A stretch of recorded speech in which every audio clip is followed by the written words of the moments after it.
Olá, gestores e fiscais de contratos, sejam muito bem-vindos mais uma vez aqui ao canal. Muito bom ter você aqui conosco. Você que ainda não é inscrito, se inscreva aqui no canal. Você que tem colegas que atuam nessa área, compartilhe com eles, indique o canal, nos ajude a fazer o canal crescer. Deixe seu comentário também, pode ser a sua crítica, pode ser o seu elogio, pode ser um pedido para a gente tratar de algum assunto aqui. E eu espero que mais uma vez essa dica seja importante para você. Nós vamos hoje deixar aqui a quinta dica sobre a conta vinculada. E essa dica é a seguinte: qual é a base de cálculo para mim calcular o valor a ser retido na conta vinculada? E a resposta é a seguinte: a base de cálculo é sempre a remuneração do trabalhador.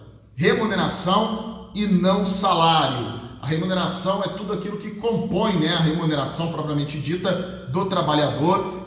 No nosso caso, da administração pública, ela está lá no módulo 1, é o primeiro módulo da planilha de custo. E nós temos que fazer a distinção, porque salário é a espécie, a remuneração é o gênero, e o salário é uma espécie desse gênero. O salário é o salário base, vamos dizer assim, da categoria. Mas sobre o salário podem incidir outras verbas, que podem ser insalubridade, periculosidade, adicional noturno, a hora extra trabalhada, entre outras, que compõem a remuneração do trabalhador. Então, a retenção da conta vinculada é sempre sobre a remuneração total do trabalhador. Mas aí tem um detalhe. É preciso eu ver todo mês qual é a remuneração, porque, vamos concordar, a remuneração do trabalhador ela flutua, a depender de uma falta, de hora extra, que normalmente não tem na administração pública, mas ela pode flutuar.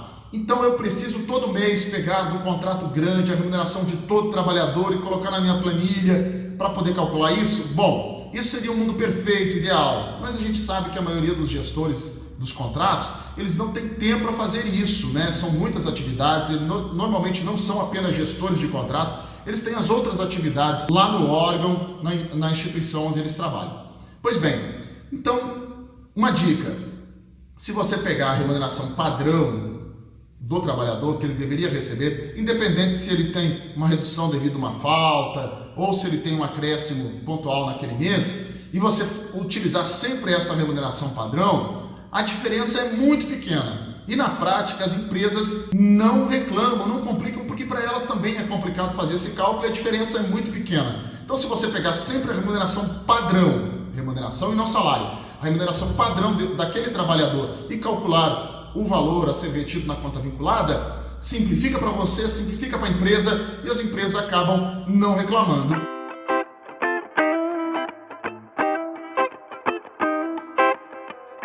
Bom, eu interrompi esse vídeo então para dar um exemplo, Tem um provérbio que diz que palavras convencem e exemplos arrastam. Então eu vou dar um exemplo prático aqui para vocês de como pode ser calculado o valor a ser retido na conta vinculada.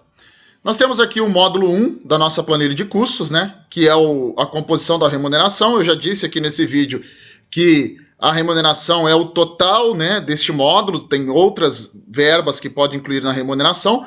Eu vou fazer a simulação aqui de um salário base de R$1.000, aí é salário, não remuneração, mas considerando que este trabalhador não tem nenhuma outra incidência aqui, não tem nenhuma outra verba trabalhista aqui. Então, R$1.000. Vamos considerar que esse contrato tenha 10 trabalhadores aqui. Então, obviamente, um contrato com 10 trabalhadores, com uma remuneração de R$1.000, nesse caso a remuneração é só salário, já que não tem outras incidências. R$10.000. E nós temos aqui, então, o cálculo da conta vinculada. Bom, os percentuais, olha só. 13º salário, 8,33, férias e 1/10, 12,10. O adicional de FGTS, que eu já vou colocar o adicional atual, que é de 4%, depois da redução lá de 10% lá na multa rescisória, sobre o FGTS. Então agora é 4%, não vou me deter explicando aqui, tem outros vídeos que eu explico isso. E aí nós temos o impacto do submódulo, até que está errado, não é mais aqui a planilha antiga, é submódulo 2.2, sobre as férias e sobre 13º salário. Pois bem, então vamos considerar aqui um RAT de 1, então 7,39. Então nós temos um percentual total de 31,82. Antes era 32,82 para um RAT de 1. Nesse caso, já consideramos FGTS, adicional de FGTS de 4, Então nós temos aqui R$ 3.182, que é o total que eu vou recolher para esses 10 trabalhadores. Pois bem, em um determinado mês, um desses trabalhadores pode ter tido uma redução na sua remuneração, ele pode ter tido uma falta e tal. E é isso que eu explico para vocês, que é um valor muito pequeno aqui. Vamos considerar que nós tivéssemos aqui R$ 9.900. Opa, R$ 9.900. Do total aqui. Deixa eu vincular essa célula a essa. Então, olha só, R$ 3.150 ou os R$ 10.000 aqui, R$ 3.182. Então, a diferença é muito pequena para que a administração fique fazendo mês a mês, verificando mês a mês qual que foi a remuneração desse trabalhador, aliás, de todos os trabalhadores, e fazendo o cálculo. É um trabalho grande para a administração e para a contratada também. Óbvio que o mundo perfeito é fazer isso, pegar salário por salário e colocando na planilha. Mas eu vejo muitos órgãos fazendo isso, pegando o total. Pois bem, mas nós podemos ter aqui no mesmo contrato, por exemplo, alguns postos com insalubridade e outros não. Então vamos simular, é só você pegar a quantidade de postos. Vamos considerar aqui que nós tenhamos aqui 10 postos sem insalubridade e 5 com. Então, aí vejam que aqui já é a remuneração, é mais do que o salário. É o salário base mais o adicional de insalubridade. Eu estou colocando aqui o adicional de insalubridade de 40%.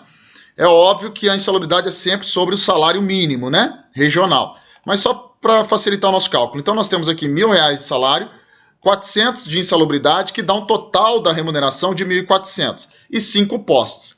Então nós temos aqui R$ 7.000. Vamos fazer aqui, ó, 2.227,40 referente a esses 5 postos. Agora vamos retirar aqui, só para nós voltarmos lá no cálculo. Vamos colocar aqui os 10 postos a R$ 1.000. Então nós temos aqui mais R$ 3.182.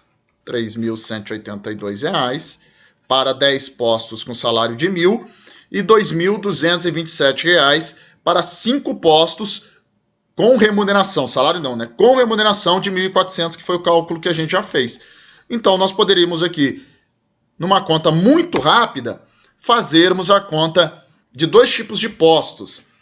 10 trabalhadores com salário base de R$ 1.000 sem nenhuma outra verba trabalhista e 5 postos de trabalhadores com salário base de R$ 1.000 mais 40% de insalubridade. Nós faríamos de uma forma muito rápida o cálculo para saber o total a recolher desta empresa nesse determinado mês. Aqui, ó, total a recolher. Percebam que essa é uma forma prática de fazer e interessa a administração e a contratada, para não ficar fazendo o cálculo remuneração por remuneração, a depender de uma pequena variação de algum específico trabalhador, o que em regra normalmente não acontece. Então ir direto na planilha de custos, saber quanto que é a remuneração específica de cada um daqueles trabalhadores e lançar aqui, ou de cada um daqueles postos, é a forma mais prática.